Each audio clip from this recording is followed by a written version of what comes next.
Thank you, Radhika, and thank you to International Manifesto for another very thoughtful day of presentations. The world has profoundly changed in the 2 years of resistance in Gaza, and it has caused a global shift in political consciousness. There's a deeper understanding of imperialism and colonialism and of Zionism as a tool of the West, a colonial outpost. It's finally seen for what it is. Now, something else has shifted in the 2 years since this heroic, daring act of October 7th. The creative, simplest, high-tech ability of a surrounded, besieged, locked down people to organize a resistance, it's a shock to those who are so used to holding all the cards, all the weapons, and to threatening the world into obedience. Now, among so many youth, there is an embrace of the right to resist. Now, there's another shift. 2 years ago, all the appeals were to the great imperialist powers to break with Israel. There were endless appeals for the US, European Union countries to rein in Israel, to allow in food or supplies. Now, in its millions of people, in actions large and small, whether it's a flotilla or it's cheering Yemeni missiles or holding the simplest picket line, there's a new level of understanding that it's up to mobilized people power globally to break through, to push through. It's clear there'll be no mercy from the imperialists. Any gain will be based on the strength of the demands and mobilizations from below. The duplicity of the ruling class in each country has been exposed. Italy and Spain grandly claimed they were sending Navy ships, but it was not for the protection of a little flotilla of boats. It was to encourage people to turn back or to pick up the pieces. So this is matched by a raw determination to break through. Palestine has overwhelmed every other topic and campaign. In the US, every threat has been used, from suspending and expelling students and administration and staff and teachers and firing thousands for social media posts, even from protected and tenured jobs. It's meant mass arrests, but none of this has stopped the mass walkouts, the job actions, the national strikes. And they're no longer appeals. It's a growing awareness of people power and what it takes. There's a real shift of millions in the West, in the imperialist countries, not just for defending Palestine, but increasingly actually aligning with the global South. Both US imperialism and the Zionist movement are seething in frustration at their failure to defeat the Palestinian movement, and they're sensing their isolation and the hatred directed against them. So they're lashing out wildly and violently. Their message to the world is that there's no crime we won't commit. Trump threatens Palestine, then Yemen, Iran, then on to Venezuela. Now is sending troops into US cities. Every possible destabilization effort of countries all over the world is being made. Every coup that can be fomented. It's part of the drive right here in the US to cut every social program, to create misery and vicious occupation right here without limit. But the response is not a population that is cowering or hiding. Now, I want to talk about the peace plan, and it's, I feel, the latest exposure of their weakness and desperation. Netanyahu is just the attack dog, the enforcer of the US empire. Israel is isolated on a global scale, and it has failed, utterly failed, despite every form of mass terror, every crime of starvation, assassinations, random shootings, bombing of schools and hospitals, to defeat the Palestinian resistance. So it's clear they cannot continue. They lack the capacity, not the weapons, but the capacity. It's also clear to all the imperialists who rely on the Zionist movement to be their stormtroopers in West Asia that the Zionists are not capable of fulfilling their role, despite the endless shipments of weapons. It's clear they can't administer or secure Gaza. So the peace plan really announces that all the imperialists together and all of their collaborators and all of the countries already occupied by US bases and troops put together will collectively do what the Zionists could not do. That all of the predators together claim they're going to bail out the Zionists. Now, this peace plan excluded every Palestinian group, even the forces who were willing to be collaborators in the past, because they couldn't do it, so now they're just cast aside.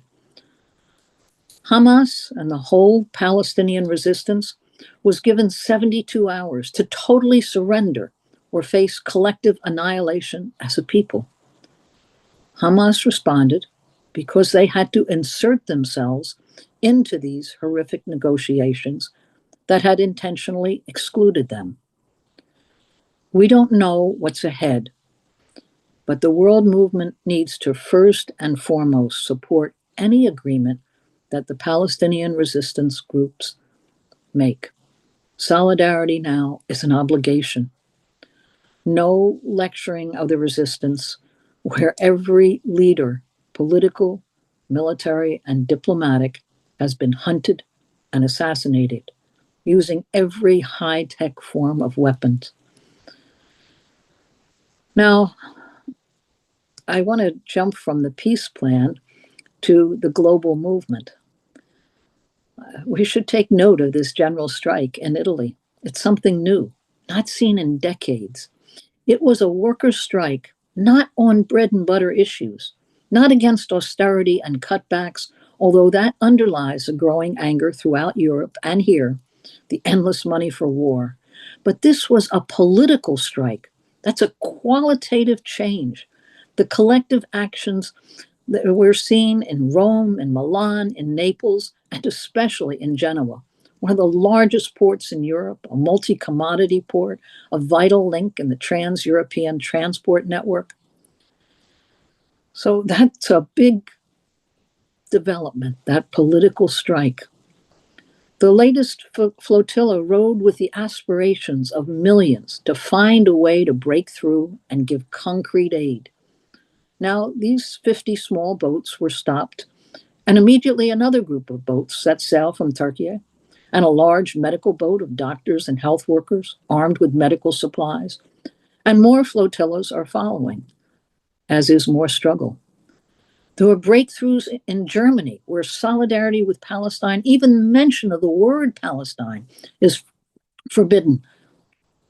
Breakthroughs in France where so much was outlawed. Instead, there's huge solidarity. And in Britain, despite the harshest terrorism laws ever passed, they stood up to the efforts in large actions to criminalize Palestine action.